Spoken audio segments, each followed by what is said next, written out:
5 चुड़ैल बहनें। सीतापुर नाम का एक गांव था जिसकी नदी के किनारे काफी सारे लोग वहां बोटिंग किया करते थे। आमतौर पर प्रेमी लोग आया करते थे। ऐसे ही एक दिन शीला और आरव आते हैं और नाविक से कहते हैं, अरे भैया जरा नाव की सवारी तो कराना। हाँ ठीक, आप दोनों बैठ जाइए। देखना शीला, आज तुम्हारे साथ अच्छे से वक्त गुजारूंगा। जी आरव। आइए आइए, जिसे नाव की सवारी करनी है जल्दी जल्दी आइए। अरे आइए आइए। अरे मैं भी आऊंगा। तभी नाव में 3 लोग और आ जाते हैं। फिर नाविक सभी को सुंदर नदी के नज़ारे दिखाता है, जहां उन्हें सुंदर सुंदर मछलियां और बत्तख देखने को भी मिलते हैं। जब नाविक अपनी नाव को मोड़ता है तो शीला बोलती है, अरे भैया नाव को मोड़ क्यों रहे हो, इसके आगे भी ले जाओ, कितना अच्छा नज़ारा है वहाँ का। अरे नहीं नहीं, मैं आपको आगे नहीं ले जाऊंगा क्योंकि आगे खतरा है। चुड़ैल है वहाँ 5-5। अरे आप ये कैसी मजाक वाली बातें कर रहे हैं, ऐसा कुछ नहीं होता, चलिए। अरे नाविक भैया, जब वह इतना कह रही है तो आगे चले चलो, थोड़ा सा नज़ारा हम भी देख लेंगे तो क्या जा रहा है। अरे आप समझती क्यों नहीं है, वहाँ खतरा है, चुड़ैलों का साया है, 5-5 वो भी। तभी नाविक डर डर कर नाव को आगे बढ़ाता है, जहाँ ये नज़ारा देखकर आरव और शीला कहते हैं, अरे भाई ये तो बहुत सुंदर है, एक फोटो खींच लेती हूँ। शीला जैसे ही कैमरा निकाल कर आरव के साथ फोटो खींचती है तो वहाँ 5 चुड़ैलें बहनें आकर उन प्रेमी जोड़े को हवा में ले जाकर पानी में ले जाते हैं। मरने के बाद आरव और शीला की लाश पानी में ऊपर तैर रही थी।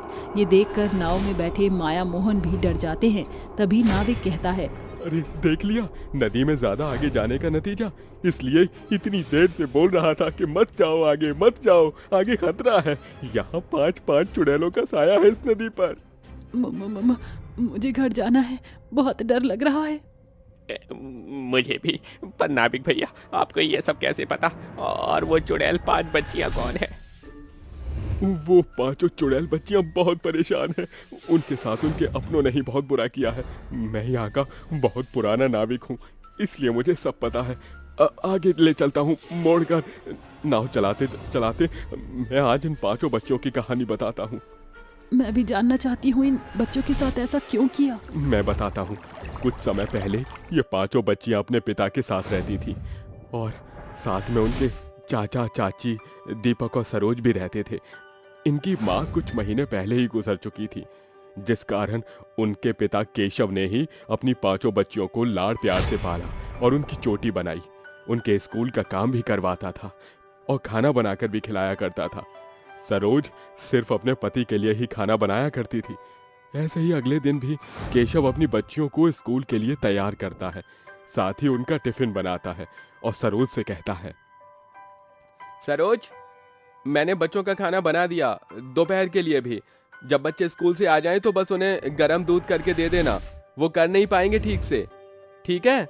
जी भाई साहब। आंचल, पीहू, रूही, चेतना, रचना, अरे चलो स्कूल का समय हो रहा है। जी पिताजी। ये कहकर केशव अपनी 5 बच्चियों को छोड़ देता है, फिर काम पर चला जाता है। ऐसे ही अगले दिन भी यही होता है। तो शाम को वो 5 जब अपनी माँ की अलमारी को खोलती हैं तो केशव कहता है, अरे बेटा तुमने ये अलमारी क्यों खुली हुई है? इसमें बहुत कीमती सामान है तुम्हारी माँ का। ऐसा क्या सामान है पिताजी? बेटा तुम्हारी माँ की आखिरी निशानी है, जो तुम्हारी माँ ने सोने के गहने बनवाने के रूप में रखे थे ताकि तुम इसे अपनी शादी पर पहनो बड़े होकर, समझे? अच्छा ठीक है पिताजी, अब हम इस अलमारी को ऐसे नहीं खोलेंगे। हाँ बच्चों, और पढ़ाई अच्छे से करते हो ना स्कूल से आकर? जी पिताजी। उन दोनों की बात दीपक और सरोज चुप कर सुन लेते हैं और कहते हैं, आपने सुना आपके भाई ने क्या कहा? जेठानी जी के कितने कीमती गहने रखे हुए हैं, 4-5 लाख के तो होंगे। और जो लड़कियों के गहने हैं, क्यों ना उन गहनों को हम अपने कब्जे में कर लें। हाँ तुम सही कहती हो, पर उन गहनों के मालिक कैसे बने हम? मेरे पास एक तरीका है, क्यों ना हम जेठ जी को झूठे इल्जाम में पुलिस स्टेशन में कैद करा दें। उसके बाद ही 5 बहनें अकेली पड़ जाएंगी। इनसे मैं अपना काम भी करवा लूंगी। फिर हम इन 5 लड़कियों को कहीं छोड़कर आ जाएंगे। इसके बाद ना जेठ जी रहेंगे ना उनके बच्चे, तो ये सारे गहने और घर पर हमारा कब्जा हो जाएगा। हाँ ये सही रहेगा। वैसे भी भाई ने हमेशा इस घर पर और हर चीज पर अपनी ही मर्जी चलाई है। अब ये सब मैं अपना बना लूंगा। कुछ देर बाद जब केशव अपनी 5 बच्चों के साथ सो रहा था तो सरोज अपना सोने का हार लेकर उनकी अलमारी में रख देती है और सुबह होते ही चिल्लाने लगती है, अरे मैं तो लुट गई, बर्बाद हो गई। अरे मेरा सोने का हार कहाँ चला गया? दीपक देखो, कोई मेरे सोने का हार ले गया। अरे ऐसे कैसे चोरी हो गया? घर में ही होगा, देखो कहीं ना कहीं। मैं तो कहता हूँ पूरे घर की तलाशी ले लो। दीपक, सरोज, क्या हो गया? कौन सा हार चोरी हो गया? मेरा कीमती हार वो दीपक ने मुझे दिलाया था भाई साहब। मुझे आपकी बच्चों पर जरा भी भरोसा नहीं है, इसलिए आप अपनी अलमारी चेक कराइए। आप इनके कमरे में छानबीन करिए। सरोज, तुम्हें मैं और मेरी बच्चे चोर नजर आते हैं? अगर चोरी नहीं की तो एक बार चेक करने दीजिए। ऐसा कहकर सरोज और दीपक उसके कमरे की तलाशी लेते हैं और सरोज को अपना हार उस अलमारी में मिलता है और कहती है, ये देखो, इतना भोले बन रहे थे और इन्होंने ही मेरा हार चुराया था। ऐसे चोर इंसान को तो मैं छोड़ूंगी नहीं, अभी पुलिस को बुलाती हूँ। अरे सरोज, तुम ऐसे क्यों कर रही हो? मेरी छोटी छोटी 5 बेटियां हैं, ऐसा झूठा इल्जाम मत लगाओ। मैंने कोई चोरी नहीं की। केशव उन दोनों से बहुत मिन्नतें करता है। 5 लड़कियां सहम जाती हैं। फिर पुलिस ने केशव को अरेस्ट करके ले जाती है। सजा के तौर पर वह उसे 2 साल के लिए जेल में रखते हैं और बहुत मारते भी हैं। अपने बच्चों की चिंता में केशव आधा हो जाता है और उनसे मिलने की ललक में तड़प कर जेल में मर जाता है। यह बात दीपक और सरोज को पता लग जाती है तो वो भी उन बच्चों को नहीं बताते। वहीं दूसरी ओर सरोज उन 5 लड़कियों से घर का काम करवाया करती थी। एक दिन 5 बच्चों को केशव की बहुत याद आती है तो कहते हैं, चाचा चाची, हम सबको पापा की बहुत याद आ रही है। पापा कब आएंगे पुलिस अंकल के पास से? अभी नहीं, क्या बताएं, इनके पिताश्री कभी लौट कर नहीं आने वाले। हमारा काम आसान हो गया। बेटा चिंता मत करो, आज तुम्हें अपने पिता के पास ही हम लेकर चलेंगे। क्यों, है ना दीपक? हाँ हाँ बिल्कुल, अभी चलते हैं। पर चाचा चाची, अभी तो बहुत रात हो गई है, पापा आएंगे? हाँ बेटा, आएंगे। ये बोलकर सरोज और दीपक 5 बच्चों को उसी नदी किनारे ले जाते हैं और एक छेद वाली नाव में बैठा देते हैं और कहते हैं, बेटा हम दोनों इसमें आ नहीं पाएंगे, इसलिए दूसरी नाव में आते हैं। तुम ये चप्पू चलाओ और आगे आगे बढ़ो, ठीक है? ठीक है चाचू। चलो, मुसीबत गई। 5 बहनें उस नाव में बैठकर नाव को आगे की ओर ले जाती हैं, जहां नदी के बीचों बीच गहराई में धीरे धीरे उस छेद वाले नाव में पानी भर जाता है, जिससे 5 बच्चियां डूब जाती हैं। दम घुटने से वह मर जाती हैं और 5 बच्चों की लाश ऊपर तैरने लगती है। मरने के बाद 5 चुड़ैल बनकर इस नदी में आने वाले सभी व्यक्तियों को मार डालते थे। वहीं दूसरी ओर लालच करने वाले सरोज और दीपक को कुछ दिनों बाद उस सोने को ले जाते हुए एक ट्रक वाला कुचल देता है, जिसके बाद दोनों मर जाते हैं। इसका मतलब 5 बच्चियां अपने पिता से मिलने के लिए तड़प रही हैं, जैसे मरने से पहले उसके पिता भी ललक रहे थे। काश उनके मरे हुए पिता उन बच्चों को वापस मिल जाते। हाँ, उन बच्चों के साथ बहुत नाइंसाफी हुई है। हाँ, हुई तो है, इसलिए मैं अपने बच्चों के पास जा रहा हूँ। ऐसा बोलकर नाविक पानी में कूद जाता है और अपनी 5 बेटियों को गले लगा लेता है।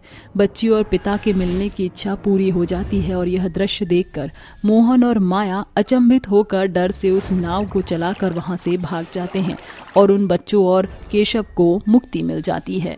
चुड़ैल दर्जी की भूतिया मशीन। पिंकी नाम की 8 वर्षीय लड़की खाना ढूंढते ढूंढते रात में एक कचरे के पास जाती है और खाना ढूंढती है। बहुत भूख लग रही है, भगवान जी अब तो खाना दे दो, कुछ तो यहाँ मिल जाए। ये बोलकर वो फिर से कचरे में कुछ खाने की चीज ढूंढती है तो ढेर सारा कूड़ा और एक आवाज आती है, ओह, ले चलो मुझे अपने साथ, ले चलो, मुझे बाहर आना है, बाहर निकालो मुझे यहाँ से बाहर निकालो, मुझे अपने साथ ले चलो। पिंकी इसके हिलने और आवाज से बेहद डर जाती है। ये आवाज कैसी आ रही है? मुझे बहुत डर सा लग रहा है। मेरे करीब आओ, मुझे निकालो यहाँ से। कोई पुकार रहा है, क्या है जरा देखती हूँ। ऐसा कहकर पिंकी उस कचरे के ढेर को हटाती है तो वहाँ उसे एक सिलाई मशीन मिलती है जो कहती है, मुझे ले चलो, मुझे यहाँ मत छोड़ना, मैं तुम्हारी मदद करूँगा, चलो मुझे यहाँ से लेकर चलो। बाप रे बाप, कितनी पुरानी गंदी सी मशीन है जो बोल रही है। मुझे तो बहुत डर लग रहा है, क्या करूँ, ले जाऊँ या नहीं? इसने कुछ कर दिया तो? ऐसा कहकर पिंकी दुविधा में पड़ जाती है। क्या पिंकी अजीब सी दिखने वाली भूतिया सिलाई मशीन को ले जाएगी या डर कर छोड़ देगी? ये जानने के लिए कहानी में आगे बढ़ते हैं। क्या करूं, इस सिलाई मशीन को ले जाऊं या नहीं? दिखने में बहुत गंदी है, डरावनी सी भी। ले चलती हूँ। पिंकी उस भूतिया मशीन को उठाने की कोशिश करती है। इतने में वो मशीन हवा में खुद उड़ने लगती है और कहती है, तुम्हें मुझे उठाने की जरूरत नहीं है, मैं खुद ही तुम्हारे पीछे पीछे चल लूंगी। अरे वाह, तुम तो बहुत अच्छी मशीन हो। ये कहते ही पिंकी के साथ साथ वो मशीन उड़कर उसके घर तक चलती है, जहाँ उसकी अंधी माँ अंबिका उसका इंतजार कर रही थी। और वो कहती है, माँ, मैं आ गई। मुझे कचरे में से एक मशीन मिली है, सिलाई मशीन। पता है माँ, ये उड़ती भी है और ये बोल रही थी कि मुझे अपने साथ ले चलो, तो मैं इसे यहाँ ले आई। अरे बेटा, ये कैसी बातें कर रही हो? सपना देख रही हो क्या? नहीं माँ, सच बोल रही हूँ। पिंकी के ये कहते ही वो इस मशीन को छूकर देखती है और बोलती है, अरे हाँ बेटा, तू तो सच कह रही है, पर इसका क्या फायदा? तू तो मेरे लिए खाना लेने गई थी ना, इस मशीन से क्या करेंगे? तुझे सिलाई नहीं आती है वैसे भी। हाँ माँ, ये तो आपने बिल्कुल सच कहा। ये सुनते ही वो सिलाई मशीन फिर से हिलने लगती है और उसमें से एक चुड़ैल निकलकर बाहर आती है और कहती है, तुम चिंता मत करो, मैं हूं ना। बताओ क्या खाना है तुम्हें, मैं तुम्हारे लिए खाना लेकर आती हूँ। बेटा, आवाज किसकी आ रही है? हमारे घर में तो सिर्फ हम दोनों ही है ना? माँ, हम ही थे, पर अभी उस सिलाई मशीन में से डरावनी सी चुड़ैल आंटी निकली है। क्या? चुड़ैल? तुम मुझे और मेरी बेटी को परेशान तो नहीं करोगी ना? चिंता मत करो, मैं ऐसा कुछ नहीं करने वाली, मैं तुम्हारी मदद ही करूंगी। तुम्हें बढ़िया सा खाना खाना है ना, अभी देती हूँ। आबरा का डाबरा, खाना आ जा। चुड़ैल के ये कहते ही एक टेबल पर खाना आ जाता है और माँ बेटे बड़े चाव से खाना खाती हैं कि उसकी भूतिया मशीन हवा में उड़कर बोलती है, चुड़ैल टाइम, तू मेरे साथ ये सब ठीक नहीं कर रही है। मुझे भी खाना खाना है, मुझे बाहर निकालना। उसे आजाद कर, मुझे एक कब तक ऐसे बांध कर रखेगी? चुप कर, करेले के सड़े हुए सूखे लाल बीज। और तुझे खाना खाने की क्या जरूरत, वैसे ही ठीक है। और ये तेरी सजा है, तू सिलाई मशीन बनकर ही रहेगा। आंटी, ये कौन है जो ऐसे बोल रहा है? मुझे तो लगा इस मशीन के अंदर एक ही है, लेकिन आपके अलावा भी इस मशीन से कोई बोलता है। हाँ गुड़िया, ये एक गंदा सा भूत है। अच्छा, ऐसा लगता है कितने दिनों बाद अच्छा खाना खाने को मिला है। पर आप हमारे पास क्यों आए हैं? भूतिया मशीन का क्या काम? मैं चाहती हूँ आप मेरी भूतिया सिलाई मशीन से बहुत सारे कपड़े सिलें। ये खुद चलती रहेगी, बस आपको कपड़ा लगाना है और फिर आप इस कपड़े को मार्केट में बेच भी सकते हैं, जिससे आपको पैसे भी मिलेंगे। पिंकी, तुम करना ये काम, तुम्हारी मम्मी कर नहीं पाएंगी ना। पर मुझे सिलाई करना नहीं आता। भूतिया सिलाई मशीन खुद ही कपड़े सिल कर देगी। इस तरह से चुड़ैल पिंकी को कपड़े देती है, जिससे वो भूतिया सिलाई मशीन खुद ब खुद फटाफट अनेक तरह के डिजाइन वाले सुंदर सुंदर कपड़े सिलने लगती है। 2-3 घंटों में ही वो बहुत सारे कपड़े सिल देती है, जिसे देखकर पिंकी कहती है, अरे वाह वाह, इसने तो बहुत सुंदर फ्रॉक, सूट और लहंगे बनाए हैं। वाह! भूतिया सिलाई मशीन कितने काम की है, आज के लिए इतने कपड़े काफी हैं। अब कल हम इसे बेचने चलते हैं। देखो चुड़ैल, तुम मेरे साथ बहुत ज्यादती कर रही हो। मैं थक गया हूँ बहुत और काम नहीं कर सकता। मैं जब तक तुझे बोलूंगी तब तक तुझे कपड़े सिलते रहना होगा, समझा? अगले दिन चुड़ैल अपना रूप बदलकर पिंकी के साथ मार्केट में वो कपड़े बेचने जाती है, जिसके बाद बहुत सारे लोग उस सुंदर सुंदर डिजाइन को खरीदने आते हैं। अरे वाह, ये ड्रेस तो बहुत अच्छी है, जरा मुझे देना गुड़िया। वो कितने की है? सिर्फ 300 रुपए की। ये कहते पिंकी उस लड़की को वो ड्रेस दे देती है। ऐसे ही पिंकी चुड़ैल की भूतिया मशीन से रोज रोज रात में अनेक तरह के सुंदर सुंदर कपड़े सिलती है और अगले दिन जाकर बेच देती है, जिससे धीरे धीरे माँ बेटी पर बहुत सारे पैसे इकट्ठे हो जाते हैं। तभी एक दिन अंबिका कहती है, चुड़ैल जी, आप हमारी मदद कर रही हैं, मुझे ये बहुत अच्छा लगा। पर ये जो बीच बीच में भूतिया मशीन से बार बार आपकी लड़ाई होती है, आखिर वो कौन है जो बार बार बोलता है? मैं बताती हूँ। दरअसल ये जो भूतिया मशीन है, ये मेरा पति विनोद है। मैंने इसे भूतिया मशीन में कैद कर रखा है, क्योंकि कुछ समय पहले इसने मेरे साथ बहुत गलत किया था। मैं इसके साथ रहती थी, मुझे सिलाई करने का बहुत शौक था। मैं पेशे से दर्जी थी। लोगों को अपने मनपसंद तरह के डिज़ाइन के कपड़े बनाकर उनको पहनाना और जो मुझे तारीफ मिलती थी मुझे बहुत अच्छा लगता था। अरे अनुराधा दीदी, आपने बहुत अच्छे साड़ी का ब्लाउज सिला है, और जो मेरा पहले वाला आपने सूट सिल कर दिया था उसकी तो क्या तारीफ हुई थी, क्या बताऊं मैं आपको। आप ना अपना कोई बड़ा सा बुटीक क्यों नहीं खोल लेती? अरे इतनी गरीबी में मैं सिर्फ सिलाई मशीन चलाकर 2 पैसे कमा सकती हूँ। बुटीक के लिए बहुत सारे पैसे चाहिए। मेरा पति निठल्ला शराबी है, मेरी मदद तो करता नहीं है, तो मेरे पास अपना बुटीक सेंटर होता। ये तो आपने सही कहा। ये कहते ही अनुराधा फिर से सिलाई करने लगती है। तभी उसका पति सुनील नशे में धुत उसके पास आकर कहता है, चल मेरे को पैसा दे, आज मेरे को संतरी नहीं ब्रांडी पीनी है। चल पैसा निकाल, जब देखो सिलाई करती रहती है। आप पागल हैं क्या? मैं आपको पैसे नहीं दे सकती, मैं बुटीक के लिए पैसे जमा कर रही हूँ। एक बार बोल दिया ना पैसे निकाल, मतलब निकाल, वरना तेरी सिलाई मशीन तोड़ दूंगा मैं नहीं दूंगी, जो करना है कर लीजिए। तो ये ले। ये कहते ही गुस्से से सुनील उसकी सिलाई मशीन को तोड़ देता है। इससे मैं आपको और अपना पेट पालती हूँ। मैंने कितने पैसे जोड़ जोड़ कर मशीन खरीदी थी और आपने एक झटके में तोड़ दी। मैं आपको छोड़ूंगी नहीं। ये कहते ही उन दोनों में हाथापाई होती है, जिससे लड़ते लड़ते पैर फिसलने से खिड़की से गिरकर एक साथ वो मर जाते हैं। दोनों चुड़ैल और भूत बनने के बाद चुड़ैल उसे भूतिया मशीन में तब्दील कर देती है और कहती है, तुमने मेरी मशीन को तोड़ा है ना, इसलिए आज से तुम सिलाई मशीन बनकर बहुत सारे कपड़े सिलोगे। अरे छोड़ो मुझे, जाने दो, आजाद करो मुझे इस सिलाई मशीन से। उसके बाद तुम्हारी बेटी को ये भूतिया मशीन मिली ताकि हम तुम्हारा भला कर सके और मैं इसे सजा दे सकूं। अब तो तुम्हारे पास बहुत पैसा है, इसलिए हमें जाना होगा ताकि हम और भी लोगों की मदद कर सके।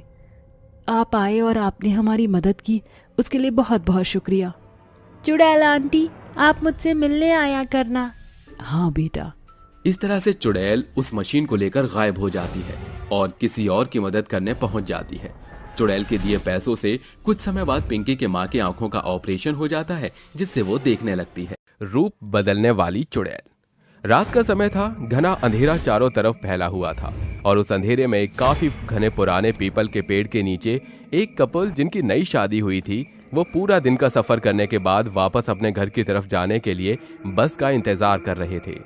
अरे यार, पता नहीं ये बस कब आएगी और हम घर कब जाएंगे। रवि, आ जाएगी बस। तुम इतना हाइपर क्यों हो जाते हो? इतना हाइपर होना अच्छी बात नहीं है। वो दोनों आपस में बात कर ही रहे थे कि तभी संजना को एक चुड़ैल देख लेती है। संजना को देख चुड़ैल खुद से बोलती है, आहा, ये लड़की कितनी सुंदर है। इसकी सुंदरता तो चांद की रोशनी को भी फेल कर रही है। क्यों ना मैं इसके अंदर ही समा जाऊं। अरे वाह चुड़ैल रानी, तुझे तो शाबाशी मिलनी चाहिए। आखिर तेरी पसंद सच में बहुत अच्छी है। तो चलो, अब मैं इस लड़की को अपने कब्जे में कर लेती हूँ।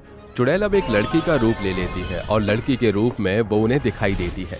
उस लड़की के लंबे काले घने बाल थे। उस लड़की को देख रवि उस लड़की से बोलता है, अरे बहन, इतनी रात को तुम अकेले कहाँ जा रही हो?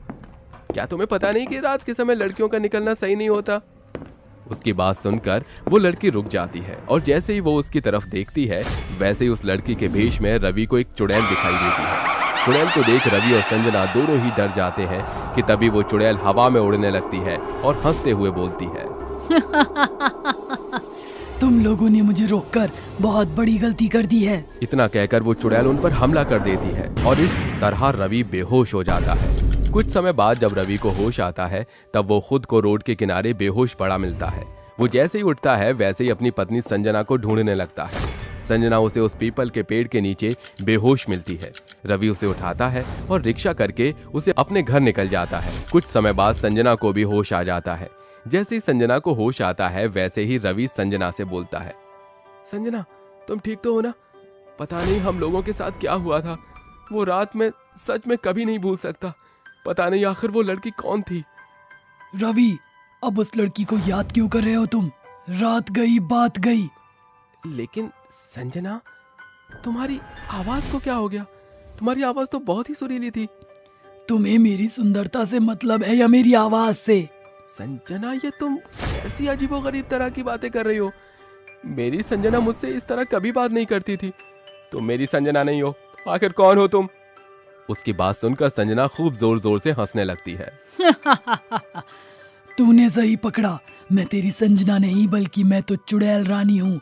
मुझे तेरी बीवी बहुत ही सुंदर लगी, इसलिए मैंने तेरी पत्नी को अपने कब्जे में कर लिया और अब तूने मेरा सच जान लिया है तो तू भी नहीं बचेगा। इतना कहकर चुड़ैल संजना का शरीर छोड़ देती है, जिसके बाद चुड़ैल अपने दोनों हाथों को हवा में उठाती है, जिसके बाद वो खुद भी हवा में उड़ जाती है और उन दोनों के ऊपर अपने हाथों से जादू करते हुए वहां से गायब कर देती है और हंसते हुए बोलती है,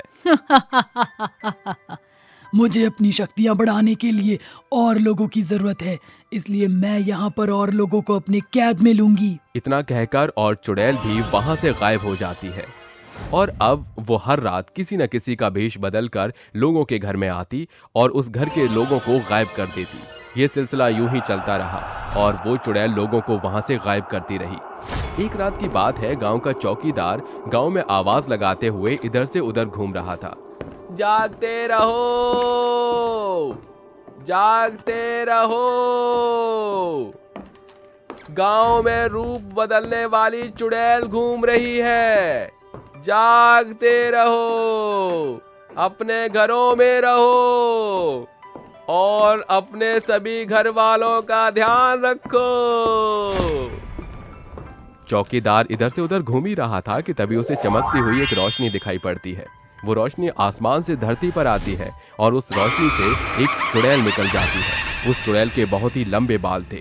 वो चुड़ैल चौकीदार का रूप धारण करती है और चौकीदार की तरह गांव में इधर से उधर घूमती है। उस चुड़ैल को रूप बदलते हुए देख चौकीदार खुद से बोलता है, बाप रे बाप, ये रूप बदलने वाली चुड़ैल मेरे सामने ही है और इसने तो मेरा ही रूप ले लिया। मुझे इन गांव वालों के सामने जाकर इस रूप बदलने वाली चुड़ैल का सच बताना ही होगा।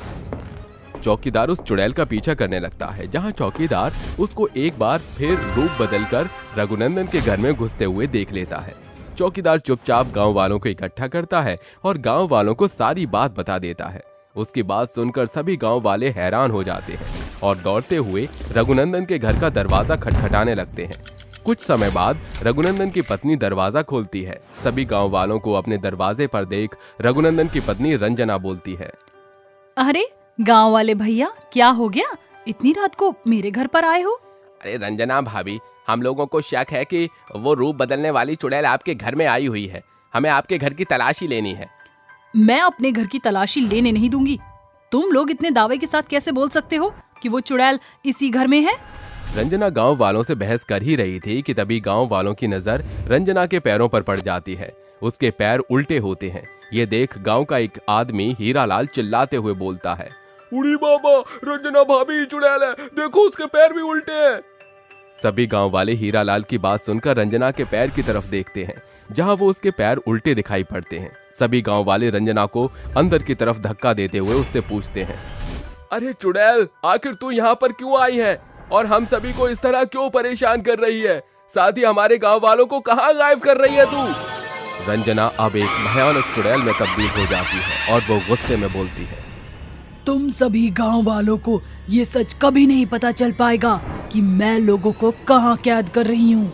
उसकी बात सुनकर दीनू को गुस्सा आ जाता है और वो उसके बालों को पकड़कर खींचने लगता है। जैसे ही वो उसके बालों को खींचता है, वैसे ही चुड़ैल तिलमिलाते हुए बोलती है, छोड़ दे मेरे बालों को, छोड़ दे।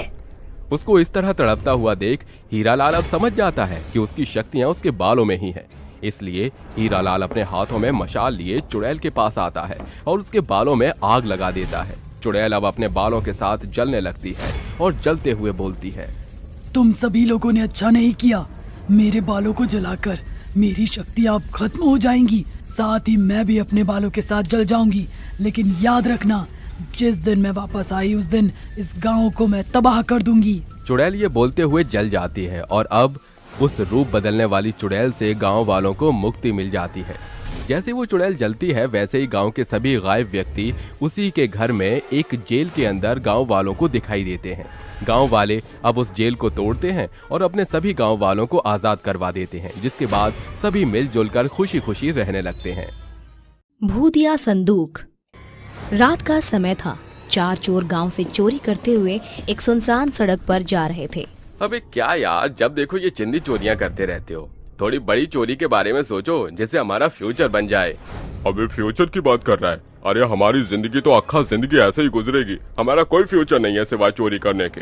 पहले छोटी चोरियों को तो सही से करो। तभी उनमें से एक सुधीर नाम का लड़का कहता है, मेरे ख्याल से राहुल बिल्कुल ठीक कह रहा है। जब तक हम कहीं बड़ा हाथ नहीं मारेंगे तब तक हम ऐसे ही चिंदी चोरी करते रहेंगे। मैं तो चाहता हूँ कि कोई अली बाबा का खजाना ही मेरे हाथ लग जाए, या कोई ऐसा संदूक जिसके अंदर ढेर सारा सोना ही सोना हो। हाँ हाँ, क्यों नहीं, ऐसा केवल सपनों में ही होता है। चलो यारो, बहुत जोरों से भूख लगी है, कहीं रुककर कुछ खा लेते हैं। तभी राघव को एक हवेली दिखाई देती है।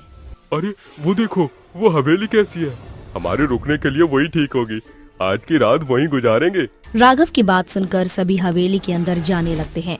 जैसे ही वो चारों चोर हवेली का दरवाजा खोलते हैं, दरवाजा खुलते ही उसके अंदर से कई सारे चमगादड़ निकल कर बाहर आते हैं। यहाँ तो इतने सारे चमगादड़ हैं, अपन सोएगा कैसे? अबे तू भी किसी चमगादड़ से कम नहीं है।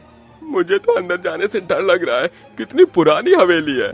अला, अपन है ना तेरे साथ बिडू। अगर भूत आएगा तो दोनों मिलकर उसके साथ कुश्ती खेलेंगे।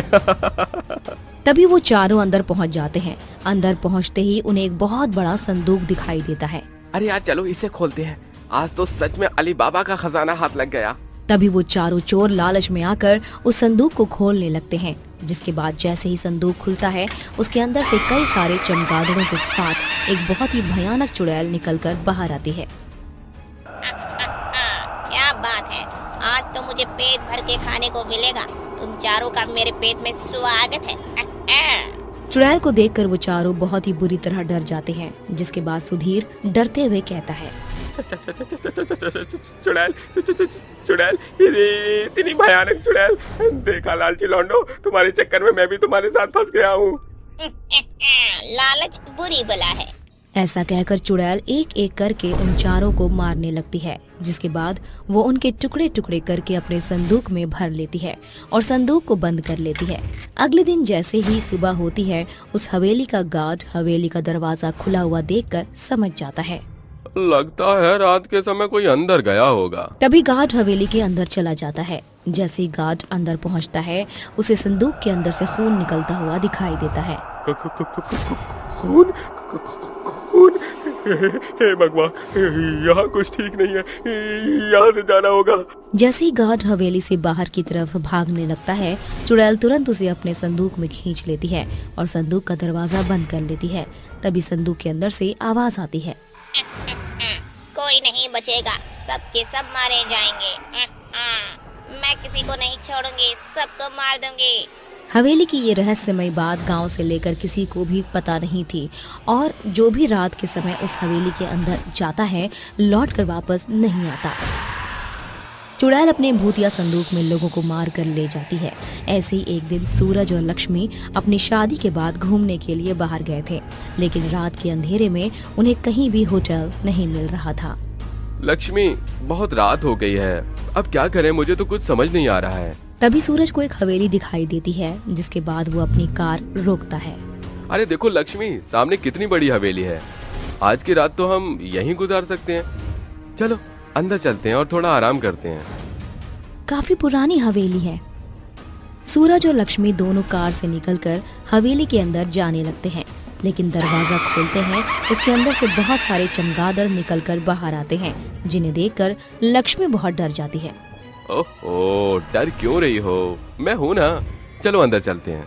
सूरज के कहने पर लक्ष्मी हवेली के अंदर चली जाती है। अरे वाह, क्या मस्त हवेली है, अंदर से तो बिल्कुल चकाचौंध है भाई। हवेली को देखकर लक्ष्मी खुश हो जाती है और सूरज के साथ आराम करने के लिए एक कमरे में जाकर सो जाती है। जैसे जैसे रात गहरी होने लगती है, भेड़िए जोर जोर से चिल्लाने लगते हैं। तभी अचानक से लक्ष्मी की नींद खुल जाती है और वो अपने आसपास देखती है। अरे ये क्या, ये हम लोग कहाँ हैं? चारों तरफ हड्डियों का कंकाल पड़ा है। तभी लक्ष्मी सूरज को उठाने की कोशिश करती है, लेकिन गहरी नींद में होने की वजह से सूरज उठ नहीं पाता। जिसके बाद लक्ष्मी पानी पीने के लिए बाहर आती है और बाहर उसे एक बड़ा सा संदूक दिखाई देता है। इतना बड़ा संदूक, अरे वाह, पहले के जमाने में संदूकों के अंदर सोने, गहने और हीरे जवाहरात रखे जाते थे। इसमें क्या हो सकता है? तभी लक्ष्मी संदूक खोलने के लिए आगे बढ़ती है, जैसे ही वो संदूक को खोलने वाली होती है, उसके पीछे से कोई उसके कंधे पर हाथ रखता है। लक्ष्मी बहुत बुरी तरह डर जाती है और जैसे ही वो पीछे मुड़ती है, पीछे उसका पति सूरज खड़ा होता है। अजी आपने तो मुझे डरा ही दिया। इतनी रात के समय तुम यहाँ क्या कर रही हो? मैं पानी पीने गई थी, लेकिन अचानक से मेरी नजर इस संदूक पर पड़ी। तभी अचानक से वो संदूक अपने आप खुल जाता है और उसके अंदर से एक बहुत ही भयानक चुड़ैल निकलकर बाहर आ जाती है, जो सूरज और लक्ष्मी से कहती है, आ गया मेरा शिकार। सही समय पर आए हो। बहुत जोरों से भूख लगी थी, अब तुम्हें खाकर अपनी भूख मिटाऊंगी। चुड़ैल को देखकर सूरज और लक्ष्मी दोनों ही बहुत ज्यादा डर जाते हैं, जिसके बाद वो दोनों वहाँ से भागने की कोशिश करते हैं, लेकिन हवेली का दरवाजा भी अपने आप बंद हो जाता है। तभी चुड़ैल उनसे कहती है, तुम्हें क्या लगता था कि तुम यहाँ से भाग जाओगे? एक बार जो इस हवेली में आता है वो वापस लौट कर कभी नहीं जाता। चुड़ैल हमें छोड़ दो, हमें जाने दो यहाँ से। तुम लोगों को मार कर ही तो मैं अपना बदला पूरा करूंगी, तो फिर तुम्हें कैसे छोड़ दूं? बदला? कैसा बदला? किस बदले की बात कर रही हो तुम? ये सब तुम्हारे पूर्वजों की वजह से हुआ है। आज अगर उन्होंने मेरा ये हाल ना किया होता तो शायद मेरी आत्मा संदूक में बंद कभी नहीं होती। आखिर मेरे पूर्वजों ने ऐसा क्या किया है जिसकी सजा तुम हम दोनों को दे रही हो? ये कुछ समय पहले की बात है। मैं इस हवेली में अपने बाबा के साथ रहा करती थी। हम लोग बहुत अमीर थे। अमीर होने के साथ साथ मैं बहुत ज्यादा सुंदर भी थी और एक भानु सिंह नाम के राजकुमार को बहुत पसंद थी, लेकिन अपने बाबू को छोड़कर मैं कहीं नहीं जाना चाहती थी। इसीलिए मैंने उससे शादी के लिए इनकार कर दिया था, जिसकी वजह से उसने मुझसे बदला लिया और मेरे बाबा को मारकर उनके छोटे छोटे टुकड़े करके इस संदूक में भर दिए और उसने मेरे भी शरीर के छोटे छोटे टुकड़े करके संदूक में भर दिए। भानु सिंह और कोई नहीं, तुम्हारे परदादा थे। मेरे बाबा तो मर गए, लेकिन मेरी आत्मा को शांति नहीं मिली और मैं इस संदूक में कैद हो गई और मैं सबको मारकर अपनी मौत का बदला लेती हूँ। तुम्हारे साथ जो हुआ बहुत बुरा हुआ, लेकिन ऐसे लोगों को मारकर तुम अपनी मौत का बदला लेना ठीक नहीं है। तुम्हें अपनी आत्मा से मुक्ति ले लेनी चाहिए। मैं भी यही चाहती हूँ, लेकिन मैं मुक्त नहीं हो पा रही हूँ। अगर तुम मेरी मदद करो तो मैं यहाँ से मुक्त हो सकती हूँ। इस संदूक में मेरे शरीर के कुछ छोटे टुकड़े हैं, अभी भी पड़े हुए हैं। अगर तुम मेरा अंतिम संस्कार कर दो तो शायद मुझे मुक्ति मिल जाएगी। सूरज और लक्ष्मी चुड़ैल की बात मान लेते हैं और चुड़ैल की आत्मा का अंतिम संस्कार करने के लिए अगले दिन सुबह हवेली में एक पंडित को बुलाते हैं, जिसके बाद पंडित चुड़ैल की मुक्ति के लिए एक हवन करने लगता है। कुछ ही देर में हवन संपन्न हो जाता है और चुड़ैल को वहाँ से हमेशा हमेशा के लिए मुक्ति मिल जाती है। मैं अपनी मौत का बदला जरूर लूंगी। मैं तुम्हें नहीं छोड़ूंगी। विक्रम, बस अब बहुत हो गया। तुमने बहुत ही गंदा खेल खेल लिया। अब तुम्हारे साथ खेलने की बारी मेरी है। घोड़ानगर गांव में इकलौती विक्रम बिरयानी वाले की दुकान थी। इस बात का विक्रम को बड़ा ही घमंड था। साथ ही कोई दूसरा अगर बिरयानी की दुकान खोल लेता तो विक्रम मार पीट करके उसे वहां से भगा दिया करता था। ऐसे ही एक दिन विक्रम की दुकान पर मोहित नाम का एक व्यक्ति आता है। अरे भैया जी, बिरयानी कितने रुपए प्लेट दी? 100 रुपए प्लेट। अरे भैया, तुम तो बड़ी महंगी दे रहे हो। चलो कोई बात नहीं, लगा दो एक प्लेट। विक्रम उसे हाफ प्लेट बिरयानी देता है। बिरयानी देख मोहित गुस्से में विक्रम से बोलता है, अरे भैया, तुम तो दिन दहाड़े लोगों को ठग रहे हो। पैसे तुम फुल प्लेट के काट रहे हो और बिरयानी दे रहे हो हाफ प्लेट। भाई खाना है तो खा, नहीं खाना तो जा यहाँ से। अपनी ये दादागिरी मेरे सामने मत चला। अगर ज्यादा बना तो रात के रात उठवा दूंगा और किसी को कुछ पता भी नहीं चलेगा। तुम मुझे धमकी दे रहे हो? धमकी नहीं, आगाह कर रहा हूँ। विक्रम और मोहित के बीच में ताबड़तोड़ बहस हो रही थी। तभी एक व्यक्ति बिरयानी का ठेला लेकर वहां बिरयानी बेचने के लिए आ जाता है। उसके बिरयानी बेचता देख विक्रम को बड़ा ही गुस्सा आता है और वो मोहित से बहस छोड़ उस व्यक्ति के पास जाकर उससे बोलता है, ओए, तेरी हिम्मत कैसे हुई यहाँ पर बिरयानी का ठेला लगाने की? तू जानता नहीं है क्या मुझे? पर भैया, मैं तो गली गली रोड रोड जाकर बिरयानी बेचता हूँ। मैं शाम को चला जाऊंगा। देख बेटा, अगर तू अभी यहाँ से नहीं गया तो तू शाम को अपने इन दोनों पैरों से घर नहीं जा पाएगा। ठीक है। इतना बोलकर वो व्यक्ति अपना बिरयानी का ठेला लेकर चला जाता है। उसे वहां से जाता देख विक्रम बहुत खुश हो जाता है। इसी तरह से धीरे धीरे विक्रम अपना खौफ पूरे गांव में बनाने लगता है और अब जबरदस्ती लोगों को अपनी बिरयानी खरीदने के लिए मजबूर करने लगता है। ऐसे ही एक दिन विक्रम जबरदस्ती लोगों को बुला बुलाकर अपनी बिरयानी बेच रहा था कि तभी वो देखता है कि एक बूढ़ी औरत कुछ ही दूरी पर उसके सामने अपना एक छोटा सा बिरयानी का ठेला लगाती है और सारे लोग उसकी दुकान पर जाकर बिरयानी खाने लगते हैं। ये देखकर विक्रम को बड़ा गुस्सा आता है और वो खुद से बोलता है, इस बुढ़िया की इतनी हिम्मत, इसने मेरे होते हुए अपनी बिरयानी की दुकान खोली और अब बिरयानी भी बेच रही है। और इन गांव वालों को मैंने थोड़ी छूट क्या दी, इन गांव वालों के अंदर से मेरा खौफ निकल गया। इन गांव वालों को तो मैं अभी बताता हूँ। इतना बोलकर विक्रम वहां बैठे लोगों की बिरयानी को फेंक देता है और उन सब से बोलता है, क्यों 2 दिन मैंने तुम गांव वालों को डराया धमकाया नहीं तो तुम लोगों के अंदर से मेरा खौफ खत्म हो गया। विक्रम का ये व्यवहार देखकर गांव वालों को गुस्सा आ जाता है और वो सभी मिलकर विक्रम की खूब पिटाई करते हैं। जिसके बाद विक्रम उस बूढ़ी औरत को धमकी देते हुए बोलता है, बुढ़िया ऐसा क्या जादू कर दिया तूने इन गांव वालों के ऊपर, जो ये गांव वाले मुझसे बिरयानी न खरीद कर तुझसे बिरयानी खरीद रहे हैं। बेटा, अभी तुमने मेरा असली जादू देखा ही कहाँ है। तुम्हारे पापों का घड़ा भर चुका है। अभी भी तुम्हारे पास मौका है, सुधर जाओ, नहीं तो अपनी जान से जाओगे। बुढ़िया तू मुझे धमकी दे रही है? जो समझना है समझ ले, और एक बात कान खोल कर सुन ले, मैं अपनी बिरयानी की दुकान यहाँ से नहीं हटाऊंगी और तेरी आंखों के सामने रोज अपनी बिरयानी बेचा करूंगी। एक बार तूने मासूम लड़की मोहिनी को मरवा दिया, पर इस बार तू मेरा कुछ नहीं बिगाड़ पाएगा। तुझे कैसे पता बुढ़िया कि मैंने मोहिनी के साथ क्या किया था? कौन है तू? मुझे और भी बहुत कुछ पता है जो तुझे भी नहीं पता विक्रम, और मैं कौन हूँ तुझे बहुत जल्द पता चल जाएगा। उस बुढ़िया के मुंह से अपना नाम और मोहिनी के बारे में सुनकर विक्रम के होश उड़ जाते हैं और वो चुपचाप वहां से चला जाता है। अब रात हो जाती है और विक्रम अपनी दुकान बंद करके घर जाकर उसे बुढ़िया के बारे में सोचता है। कौन है वो बुढ़िया जो मेरे बारे में इतना सब कुछ जानती है? मुझे लगता है अब मुझे वही करना चाहिए जो मैंने कुछ सालों पहले उस लड़की मोहिनी के साथ किया था। इतना सोचकर अगली रात को विक्रम अपने कुछ गुंडों के साथ उस बुढ़िया की दुकान पर जाता है, जहां वो देखता है कि उस बुढ़िया के रूप में एक चुड़ैल बिरयानी बेच रही है। चुड़ैल को बिरयानी बेचता देख विक्रम के होश उड़ जाते हैं और उसके गुंडे चुड़ैल को देखते ही उल्टे पैर वापस भाग जाते हैं।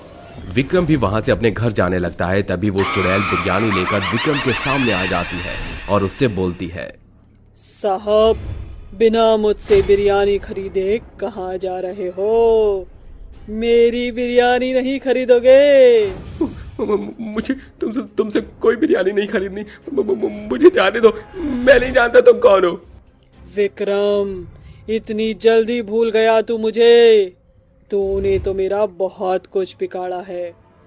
तूने मेरी जान ली थी क्योंकि मैंने अपनी बिरयानी की दुकान खोली थी और मेरी बिरयानी तेरी बिरयानी से ज्यादा बिकने लग गई थी, इसीलिए तूने मुझे मरवा दिया।